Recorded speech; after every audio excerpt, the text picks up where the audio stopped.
Howdy, everybody. Sorry. Apparently, I had like too much of a haircut, so I have not decided to go bald. It's just I had several people like when I came back from my haircut the other day. I walk in the door and Natalie's like, "Oh, stranger danger." She was like, she said didn't recognize you for a second. I'm like, "Great." I guess he went a little more crazy than he should have. That's what happens when you're drinking a couple beers while they're cutting your hair, I guess. It's like he wasn't, but apparently I wasn't paying enough attention. So apologies if it's worse than normal, folks. Today, hello, we are going to do like an actual sort of intro. I am Rob Broadhead, one of the founders of Developreneur, Building Better Developers. As you can see in the background, hopefully you've been here before. If not, welcome. Nice to see the newcomers. And you guys can move up front. We'll give you front row seats since you are new to the podcast and actually hear the YouTube video because we do the podcast Tuesdays and Thursdays, and then we have this special bonus YouTube stuff that we do on Fridays, which we call Challenge Fridays because there will be a challenge at the end. Don't worry, it is something that is purely up to you if you can do it, but it will help you quite a bit become a better developer, become a better business. I'm one of the founders of Developreneur, also the founder of RB Consulting, where we help you through challenges we were just talking about before we started, where sometimes companies are not ready to really do what they want to do. They want to jump into AI and automation and all this kinds of stuff. And we help you do a reality check to make sure that you have your ducks in a row and you get all of your data and everything else in place so that becomes a smoother journey. Good thing and bad thing. Good thing is, I am sitting on a beach. I point my hand out there like you guys can see it because you can't because of all the background, but sitting on a beach, watching the waves flow in. Been a couple of nice days. It is so much nicer to be out of there's clouds and rain and all that kind of stuff. It has been a couple of great days. The bad thing is it is like starting to get a storm come in. So we'll see what our first storm is like when we're here. But we get high winds from now until this evening when it starts to rain. And walking back, I darn near lost an inch of my skin because of like all the sand blowing up and stuff like that. So it was a fun time, we will say. Another bad thing is I got to end my introduction and pass it off to Michael. Hey everyone, my name's Michael Malash. I'm one of the co-founders of Developreneur, Building Better Developers. I'm also the founder of Envision QA, where we help small businesses or large businesses. We help you create reliable, tailored software that works smarter, scale faster, and keeps you in control of your business. Good thing, bad thing. Good thing, it's sort of warming up again. We're getting back into spring again. Wonderful Tennessee weather. Just the other day, it was 90 degrees, and the very next morning, it was 33 degrees. So we're in that wonderful, it's every season in the day here in Tennessee. So that's kind of the good. The better news is March Madness, and finally getting back into enjoying it again. A couple of the teams I are following are still in it. So granted, you're going to be watching this well after it's over, but actually, no, I guess we'll be in the Sweet 16 or Final 8 by the time this comes out next week. So that's the good thing. The bad thing is some of my teams did go out. Well, if those of you guys that are, if you're listening, if you could just like let us know which teams won, that would probably help us quite a bit. Like right now, if you could just live text us or something like that, even though you get, give us a little bit of that looking into the future kind of stuff. Speaking of looking into the future, so this week we talked with Brad Groux with Digital Meld, and a lot of the conversation was exactly what we're talking about before we hit record, which is basically most companies just, and I don't know what most is, it's a large percentage, so pick your number, 70, 80, 90%, 99%. Those companies are not ready for AI at scale. They're not ready for automation at scale. They are trying to figure their stuff out. Gartner's got some numbers out that said that like 70 to 80% of the AI projects will fail this year. And they say that it is because they're not ready. The data, the systems, the processes are not in place for doing such things to scale this stuff. If what you're doing manually is broken, guess what? AI is not going to fix it. The tool is not the problem. The process is the problem. And sometimes the culture is the problem. It depends on what there's a lot of different things that can feed into this. And that's, with that, I can't think of what the number is. I think it's 70 million, 700 million, something like that they project are going to be the size of these projects are going to fail. So this is where we really get into some of the nitty gritty of being a better developer. And I think this is one of the things, and being a better business owner even, is not doing stuff just to do stuff. We talk time and time again about having a why, having a focus, having an actual problem that is well defined so that you're building a solution that solves that problem. You're not building a solution and trying to find a problem, which I think is a huge portion of the AI issue. I have joked, and a lot of people have said it seems very apropos about AI being the latest, makes your teeth whiter, new and improved, fresher scent, all this marketing stuff that it feels like people are just trying to slap that onto their whatever it is, which we did with the one that, we did a whole season with AI. Exactly what companies are doing on a regular basis, where they are just saying, hey, AI is going to fix it. Honestly, that's like saying a hammer is going to fix it, a saw is going to fix it, or Microsoft is going to fix it, whatever it is. Pick your tool. And the tool is not the problem. You still need to know how to use the tool, and you still need to have a problem that tool is actually suited towards.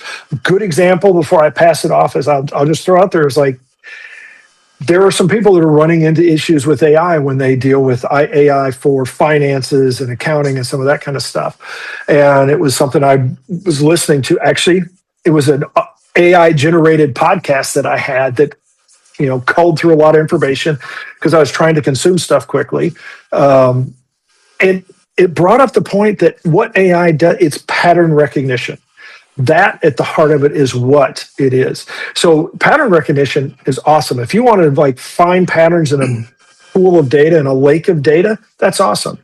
It doesn't do math. It's looking for patterns. So if there is a pattern of 2 + 2 = 5 long enough, it will tell you 2 + 2 = 5. It's not going to go back and do the math. No, it may be able to. You may tell it to. You may say, when you do the math, put it into a spreadsheet, use the calculations and give me that spreadsheet or something like that. Then it's okay. But if you're not clear, it's not doing that. And that's exactly the issues you're going to have, is that if AI is not being used in the way it should, and you're not recognizing what it should do, what its strengths are, and more importantly, the actual problem you're trying to solve, it's not going to do anything for you. Thoughts? Yeah, we had a great conversation with Brad, and a lot of the problems with AI, we've talked about this before, is a lot of companies are just throwing everything at AI. It's like, hey, you have a problem, go ask AI. No, that's not quite. Yes, AI can answer a lot of your error. If you get error code, throw it in AI. Basically, you're treating AI like Google at that point. You're essentially copying and pasting it into your search tool and having it respond with some guess of a solution. Most of the time, it's a little more accurate than if you're going out to Google. But the problem you're running into is these businesses, like Rob said, they're not thinking about the why. They're not thinking about what AI really can do for their business. Basically, it's just a tool. It's going to solve everyone's problems. And that's not the case. One of the things Brad's mentioned was you need to really start small. Think big with AI, but start small. Use AI in small incremental steps. For instance, pick one process that you do repetitively. See if AI can help you automate that or streamline it or come up with a better way of doing it. Start looking at your processes, slowly build it in. If you just give it to your employees and say, hey, go use this, a couple things are going to happen. One, it's going to get very expensive very quickly because all the tokens are going to get burned up very quickly, or you're going to be paying for a lower level LLM that doesn't use so many tokens, but may not give you what you need as far as the solutions, the information you need. The other thing I've seen other corporations build their own LLMs, spend all this money, and they're not building them the right way. They're like Rob said, they don't have the right data in place. They don't have the right infrastructure in place. So they're building this system that doesn't do anything. It's not going to solve their problem because it's not being built right. It's not the right uh, language model, or it may not have the right pattern recognition for what your business needs. The other thing is, I find it funny. You see AI as a pattern recognition. I see it as a rules engine. I see it as a whole bunch of if-then statements. You feed into it. You say, okay, do this. Okay, that's not right. Do this. You're basically building the definition rule book for AI for it to give you your feedback. Now, these larger models have already been preloaded with a lot of this information, but they're still not right, right? We still have to do the sanity checks to make sure things are in place, that we're getting the right information back. And it's like Brad said, we're in the early days of AI still. It was kind of funny because he mentions it's like we're in the AOL days, where it's basically the wild, wild west. You have all these different AI companies popping up, just like we had all the different internet providers pop up in the late 80s, 90s, that there's so many people out there. There's really no defined standard. And we're not even really at the point yet where we have the best tools. Like every few weeks, every few months, these AI models are leapfrogging each other. We saw the same thing back in the internet days. Hey, you have what do we have, like 14K dial-up, then 28K dial-up, and it just quickly sped up. So we're seeing that with AI, but we're seeing it at a more exponential rate than we did back then. What do you think? Yeah, a couple points there is one. Another thing that I think a lot of people are not realizing is they're jumping into AI. You let your staff go do it. One of the things you end up with is now they've uploaded all your documents into an LLM in the cloud, and now it's somebody else's documents as well. The tool, it goes back to, as Michael said, they build their own LLM, and it's really, honestly, most of the time, it's not really the LLM. When you build it, it's not really the engine. It is the data. It is the documentation. It's what you put into it. Garbage in, garbage out. And it is, yes, at the end of the day, AI is effectively, because it's computer programs, you could break it down to it's if this, then that. But it is things like you see over and over again. It is things like, okay, give me, and this is a fun one to play with. Is like if you do data searches, is do a SQL search with a like, and then you're going to see stuff you're going to get false. Whenever you do a wildcard, you can do any kind of wildcard search. You're going to get false positives. Basically, you're going to get stuff in there that you don't want. If I do a wildcard search for every document that has Michael in it, I'm going to find stuff that he sent me that I named with his name because I was really smart at the time and knowing I needed that if I did. But it's also going to give me stuff from other Michaels that I know. And it's the same thing, is that like you're pulling stuff from these documents and it's not 100% because it's going to get you some junk is going to show up in there. It's going to give you stuff that's historical and not it necessarily evolving, sometimes not as fast as you want to. I've mentioned this before as a great example is the Albanian Prime Minister Diela, which is an AI system.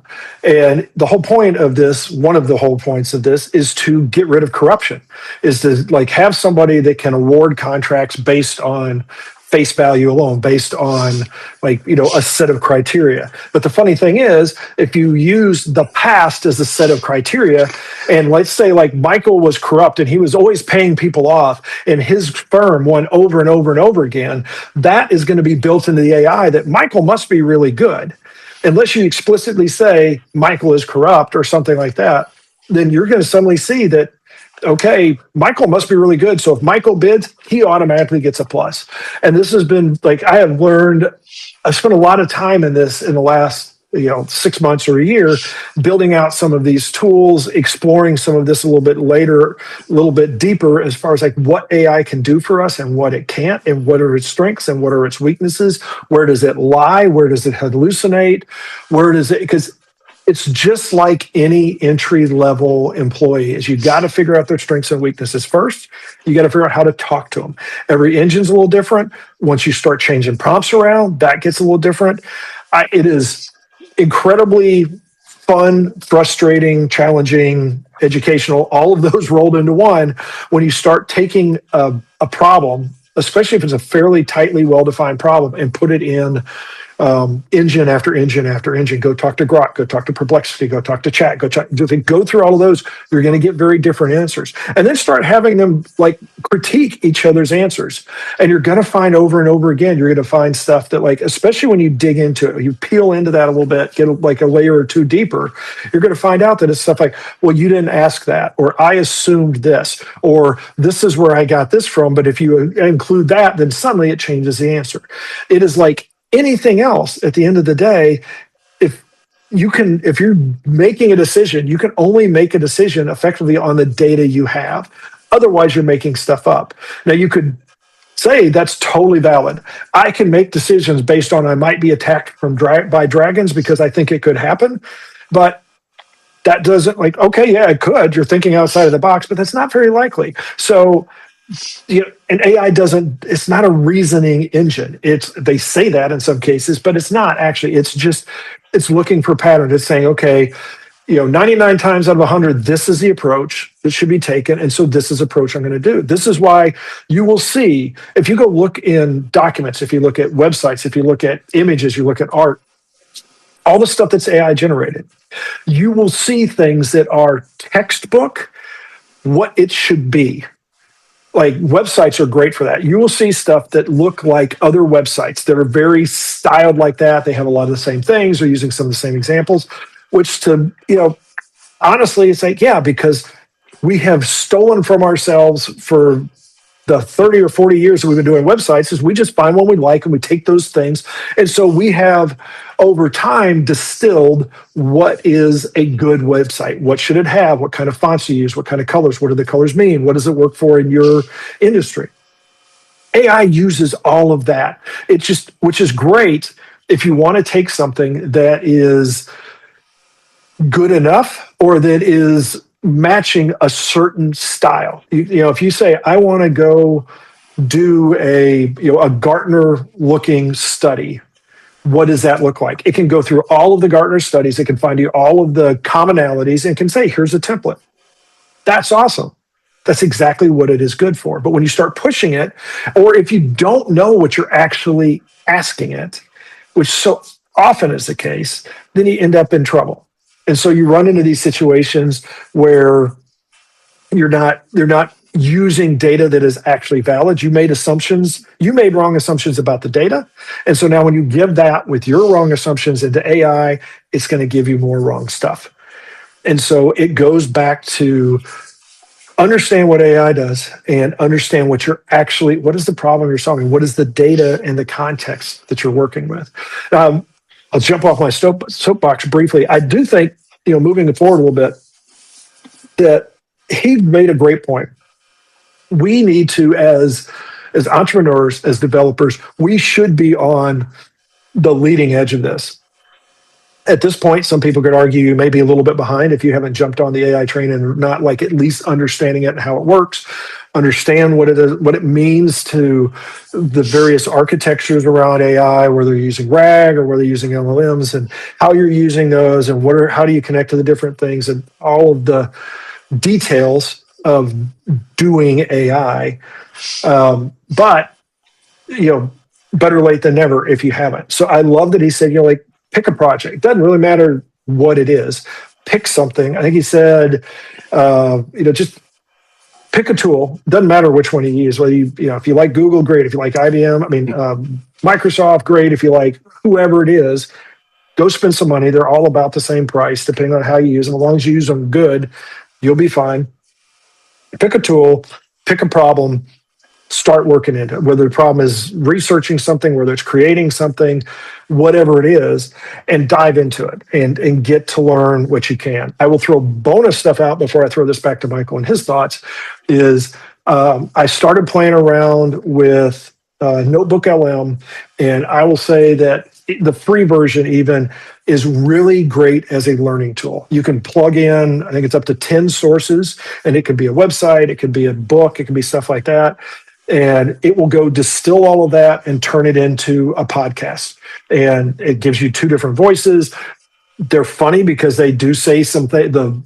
The audio is very AI occasionally because they will say instead of like 3:45, it'll be 3:45 in the morning or something like that. There's a few things that are definite tells, but it is a great way to consume content and to say, here's a pile of information, distill it in a certain way and give it back to me. So you can give it some context, you can give it some prompts, and it will generate something that you can go listen to while you're on a walk, while you're driving, flying, whatever, and learn more about a specific topic. That being said, I'm going to hand it off to you and see what your thoughts are on all of this. So I'll piggyback off a little bit on what you were saying, what Brad said about, how to succeed with AI, how to kind of get started, his little challenge there. The reason we are constantly talking about AI, constantly talking about, pushing developers to try it, to work with it, is because you will see a productivity explosion, especially if you are constantly having to read through logs, read through error reports. If you literally copy and paste those into AI, as long as they don't have any critical information, it can very quickly find the problem, or at least point you to where the issue is. And depending upon which AI tool you're using, it could even potentially fix the problem in your code within minutes, versus you spending 15 minutes to an hour trying to find what the problem is, then go look at the code. You just drag, drop, run. Within minutes, you've got a potential solution, or at least know where exactly to go to fix the problem. Following that up is the business model shift. So as we get more productive, as we get faster, we've talked about this before in past interviews, is we are going to get faster at solving problems. Now the work model is going to change, because now we might have less work, because if we're getting the work done faster, now what are we going to do? The model kind of changes. It's like, okay, are we going to go after more work? Are we going to work less? Are we going to have smaller teams?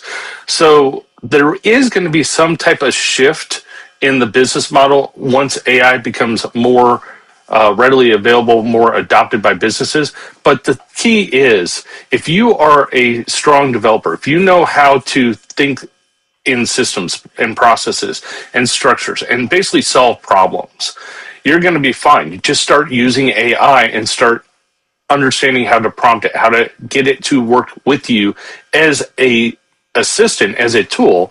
As Rob's talked about before, use it as like a virtual assistant, or in this case, use it as like a junior developer to go find the problem, and then you can go fix the problem. So it's coming. In some cases, it's already here, depending upon how the businesses have already adopted AI. But in many cases, they aren't. So now is the time to start learning these tools and figuring out how to become the master of your domain, essentially. Get better at being a developer, and then get better at using AI with your development process. Don't use it as a replacement. I think that gets us to our. Sorry, I just got something. So I just got photobombed by somebody I didn't realize was in here. It's like, oh, by the way, that brings us to the challenge. I've got two separate challenges this time, and this is where you get to categorize yourself a little bit, or you can choose one. I'll start. And there's no priority to these. One is set up a local LLM and set yourself up so that you can run AI with disconnected.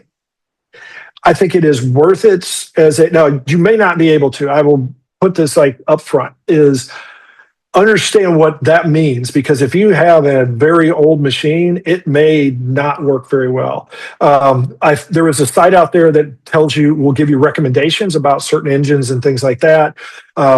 Shoot us an email at info@developaneur.com, or shoot me an email at rob@rb-sns.com. Leave us a comment somewhere if you want a link to that. And hopefully Mike will grab that at some point. It's in the Developaneur Slack. And it's basically like, how do I run my AI or my LLM or something like that. The point of this is not necessarily to set it up, although that's important. I think it is very helpful for you to understand what the difference is between running something locally with your own LLM and running everything in a tight, secure environment that is resource limited in a way that you know it is. And you could run it out on the cloud as long as it's like a private cloud or something like that. But however you do it, set up your own private LLM and work with that some. Get used to the tools, get used to what to expect from them. I will say, I use anything LLM as my primary, and I like its interface better than ChatGPT, even though Chat will like give you stuff as it's progressing, whereas anything will just like more or less, it's more likely it's going to wait and then like throw everything at you, depending on how you've got the scrolling set up. But it will help you. I think it is a great exercise in helping you understand a little bit more the context behind this stuff and a little bit more the idea of like what do these various models do, what is the difference between a little bit more. I mean, it's going to help you get a better feel for like the difference between Chat's models versus Perplexity's models versus OpenAI models and all of that kind of stuff. So that's one challenge, would be to set up your own personal LLM, start working with the documents, loading those things up, giving those contexts, because it for me has been a very is a very fun and instructional kind of process to go through, because it's also going to get you thinking about your processes. It's going to think you're going to be thinking about like, what do I really need to know? What do I need to give to the AI for it to run my process? Now, a second challenge to this is, and this may be more important so you have time to do the other challenge, is pick something that you spend a lot of time on. I don't care what it is. Pick something that takes up a decent amount of your time in the week. And by decent amount, on average, an hour a day or more. So if you're spending, 5 hours or more a week on something, then pick that problem and look at it in an automated fashion. Now, it may be, because we've done this automation challenge before, but it may be that the reason you haven't automated it is because you just you didn't have the tools, you didn't have the knowledge. You're like, I don't know how I'm going to do it. Sort of like Michael said, if it's not private information that you're okay with, throw it into some public cloud, throw that in there and say, hey, I need to do this. You will find solution, or just tell it, this is what my problem is. How can I automate it? How can I do it better? How can I improve the process? I took something that I knew was painfully manual. It was partially because of the vendors that I was working with required a level of manual. But I used a couple of tools and made a few steps and made a few iterations. And I am doing more in far less. I am now spent what would have taken me probably 40 to 50 hours a week. I am getting done in 4 to 5 hours and doing a way better. It's far more quality and a far greater reach than what I was doing before. Simple things like like networking and keeping up with news and summarizing all of that stuff. AI is great at it, and it is a great way for you to pick something that you spend a lot of time on. Like it could even be, if you spend a lot of time looking for like researching websites to just keep up to date, you can build yourself a tool, you can build yourself an automation to help that out. So those are the two challenges I'm thinking. Thoughts on those, Michael? Yeah, I kind of like how you set that up, because the building your own local AI LLM system is kind of been something I've wanted to do, but that's kind of the fun challenge, because then you actually learn about the languages, you learn the differences between them, which to me as a developer is going to be one of those advantages as AI gets more adapted in business. If you come into a company and they're like, oh, we need someone to be like an AI specialist, we need someone to help us figure out which AI model to use, that right there, you've got to jump on that. But the flip side of that is just using AI to help automate. That's a wonderful step, because like you said, we've talked about automation. Testing is still one of the things I come back to all the time. Is AI is wonderful to quickly generate a whole bunch of tests for your code. However, like we've said, you got to be careful though, because if you're running it against your code, if anything's proprietary, you're going to essentially upload it to the cloud, which why these private LLMs are more secure, a little better for you, but they may not be as fast. They may not be as reliable, but still, if it gets you 80% there, that's 80% you didn't have before you started. And a good point to that, because I think that is that's part of where like you figure out where these things work. There are some things you're like, okay, it makes more sense because of what the problem is to clean the data up and use something that's a little more powerful, for lack of a better term. But if you're doing for example, I've got a process that I run that is roughly nightly. I run about once a day, and it takes it a while to chug its way through it. And I use my local LLM to grab the for all the context, but then it's essentially processing stuff. So I'm not loading stuff out into the cloud, but it's processing some of the stuff using cloud information or cloud processors. But then I can also run it, because I do that if I want to do it faster. If I'm like, okay, I need to get through this, but I really don't need it since it's a once a day thing. I could say, you know what, I'm just going to point it to especially if I run it at 2 or 3 a.m. when I'm not using the computer anyways.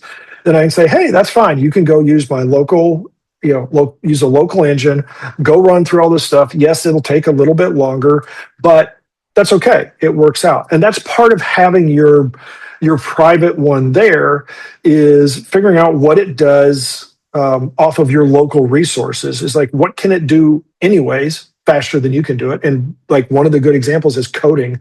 There's a lot of stuff I can do with code that it changes how I do it, but I can put little bits of code in there. I can give it some good context about like models and architecture and in general, standard coding standards and stuff like that. And it runs fairly quick. I mean, it's coding. So it's one of those, like, if it was going to take me 20 minutes to search through a log and go find the bug or find like where is the bug, and then another 20 minutes to go dig into it in the code. But I can have something do that, and it can spit out right away, this is where it's at. And I say, oh, okay, well, just fix this method for me. It'll do it. And I've had it do great amounts of stuff like that I'm sitting there going, gosh, this should have taken me an hour, and it took me, maybe 10 minutes.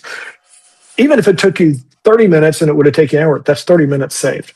And so I think it's one of those that, like, get yourself into the mindset of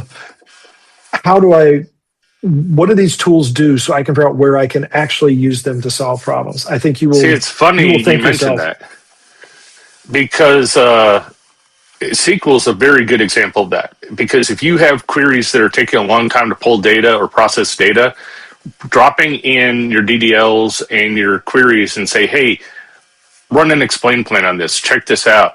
I have seen more times where AI will quickly fix a query or give me indexes that I didn't think about that would take a process that could take an hour to run and get me down to minutes. So look for things like that.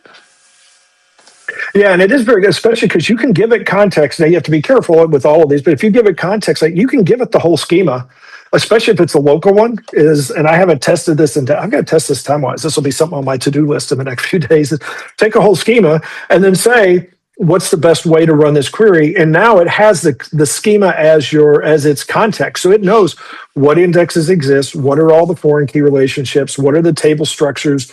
It can tell you what the data types are, and it'll give you something back that is, which is funny. A lot of times I've been able to do stuff and said, I'll give it to AI and think of it as like an entry level, a beginner level staff person. And because of the context I've given it, it gives me stuff back that I'm like, I would have written this. Like, this sounds like something I would have done, because it's got that other context with it. So it's got all those little things that we've learned, those lessons learned, and it allows you to have something that is very powerful. And particularly now, if you start building in automations, this is where, like, some of your RAG and stuff like that become really valuable, because then you can have these automations, and then they can build, and it can learn, and it can increase its context as it goes. And then you can periodically flush it and just say, okay, here's everything we've got. How do we, like, distill this down to something that's easier to work with? And so you get to just build and build and build. So I think we have agreed. Those are the two challenges this week. You get a buy one, get one free, essentially. Go with it. If you're struggling to find time if your answer is, I don't know AI because I don't have the time to do it, then make it a very practical thing and pick something that takes a lot of your time and say, I'm going to spend a little bit of time. If you have to, do it on a weekend. I did this a weekend or two ago where I had something. I was like, I just need to solve this problem. So I took an hour, maybe two on a weekend. And the next thing I know, it is not a problem anymore. It has saved me a lot of time. So it was worth the investment. Plus, I learned a little bit more along the way, which is always a bonus. So go with that one if you don't have time. Otherwise, if you're like, I sort of know this AI stuff. I'm like getting the swing of it. I like use it here and there. I use it to write code or to debug or whatever I do. Switch gears and figure out what your processor, your desktop, your laptop, whatever it is, figure out what it supports and what your memory and all that kind of stuff supports, and get to know those, and then see what the time frame is that you can get responses back. Because it is still, even with not putting, just slap something on there, and you don't have to put you don't even have to load a single document into it, and you're going to have a nice little internal query tool that you can work with. But then the value is starting to build into that context. And I have literally, I just saw an article today about Zuckerberg has got a AI CEO that he's working with, and it's basically he's got his second brain of this AI tool that he's using to run the Facebook's AI group. Is he's basically having these conversations, and it's out there. You can do that. You can work with AI. You can start feeding it. You just got to be very careful because it's way too nice, and it is not going to tell you stuff that you don't ask it. Unless you explicitly say, where are my gaps? What am I doing wrong? Stuff like that. And I've seen proposals and such, like things of that I've gotten from customers that I can tell when they have done some of this to generate the proposal, but also to find the gaps. There's a big difference between the one that is like, I need to build a CRM, and it's like, boom, this is what a CRM looks like, versus the one that say, what are going to be the problems I'm going to run to if I try to get somebody to build this CRM? Because you're going to start seeing, okay, this is something you need to do. This is something you need to avoid. And that stuff helps you, helps them, helps everybody. I think that's to help all you guys out. We're going to wrap this one up. Thank you for your time. Thank you for hanging out with us. This hopefully is very helpful. I am becoming, sadly, an evangelist of some sort. I feel of AI, even though I'm sitting here selling, basically our primary thing is like, you're not ready for AI. AI readiness is a huge thing about what we're talking about, the conversations we're having, the stops that we're running into as people are trying to implement it. But it is not insurmountable. This is the kind of stuff that, and if you want to be ready for the months and years ahead, you need to be on that boat. You need to be looking at, like, how can I help people use this tool properly? How can I properly warn them when they're going to go off the cliffs? How can I talk to them about security and guardrails and integrations and data and ownership and all of the things that are very key terms to doing this successfully? As I said, thank you so much for hanging out for us. Go out there and have yourself a great day, a great week. And I'm going to toss it to Michael to close it out this time. And we'll talk to you next time.